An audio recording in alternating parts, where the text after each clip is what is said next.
We are done carrying the financial burden for nations that are unwilling to fund their own progress.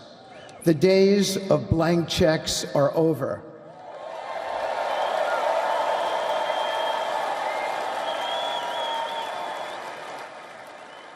Partnerships under President Trump's leadership must be equitable, and contributions must reflect... Mr. Cafiero, sorry, I went silent for a moment there.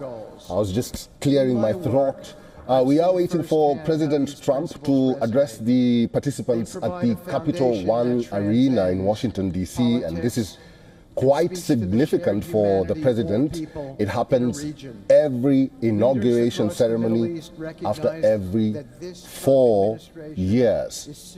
Now, President Trump did say that he wants to be remembered, or he wants his legacy to remain as a peacemaker and a unifier. What do you make of that statement by Trump? Well, obviously, as we were mentioning at the beginning of this discussion, the ceasefire in Gaza just went into effect yesterday, January 19th, the day before Trump's inauguration, and the role that the Trump team played in pressuring Israel into agreeing to that ceasefire was significant. And I think Trump is trying to build on that momentum and make it clear that he, now as the new president, intends to wind down conflicts in the Middle East, and he wants to, I think, focus more on issues at home and also great power competition in relation to China, not have the U.S. bogged down in conflicts that are taking place in the Middle East or in Eastern Europe. And I think, obviously, in light of what Trump has said on the campaign trail about the Ukraine war, he wants to reach a deal with the Kremlin to freeze the conflict in Ukraine. And I think he wants to see to it that whatever happens in Gaza, the full-scale warfare that we saw between October 2023 and yesterday does not return. Whether Trump will have any luck in terms of winding down these conflicts, we don't know. But this is the message from Trump, that he wants to create peace and more stability and prosperity at home and throughout the world.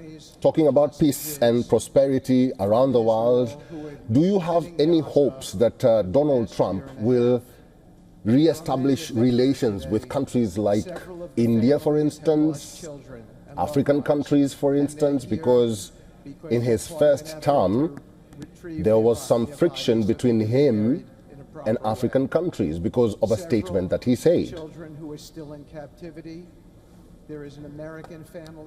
Well, obviously, we have to speak about specific African countries here. I am not of the opinion that Africa will necessarily be a focus of Trump's foreign policy during his second term. I think the extent to which Trump is focused on Africa would probably be more within the context of countering China, maybe within the context of security issues, in light of, for example, the recent terrorist attack that took place in New Orleans, when it comes to issues about global jihadist networks in African countries throughout the Sahel. This might be a focus of the second Trump administration.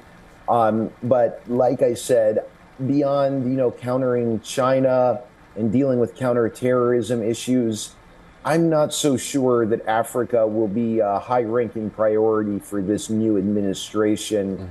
But we'll have to see. Anything is possible.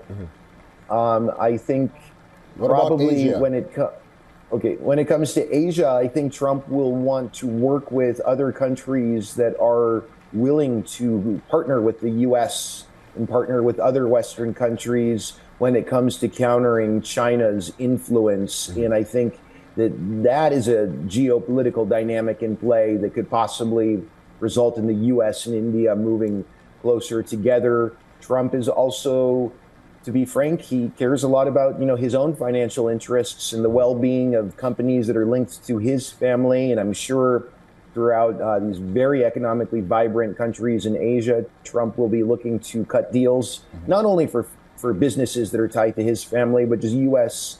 large U.S. companies in general. Trump, with this sort of loose concept of an America First foreign policy agenda, is always going to be looking out for the interests of big U.S. companies. And I think that will be a key dynamic in play as he approaches countries throughout Southeast Asia.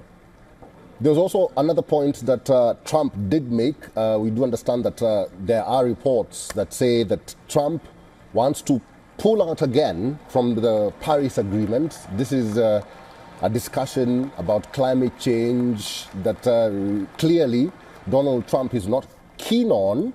And we've had a reaction from the parties concerned, including the United Nations, which says that it's not the right time for the United States to pull out of the Paris Agreement. What do you make of that decision or that development? And now I get to introduce my dear Well, you know, bringing us back again to this theme of Trump's vision for an America First foreign policy, this is totally consistent with that. Trump tends to look at that specific accord and other international agreements as ones that don't serve U.S. interests. Mm-hmm. Trump is not of the belief that the U.S. has some sort of a unique leadership role in the world where the U.S. needs to lead through multilateral institutions.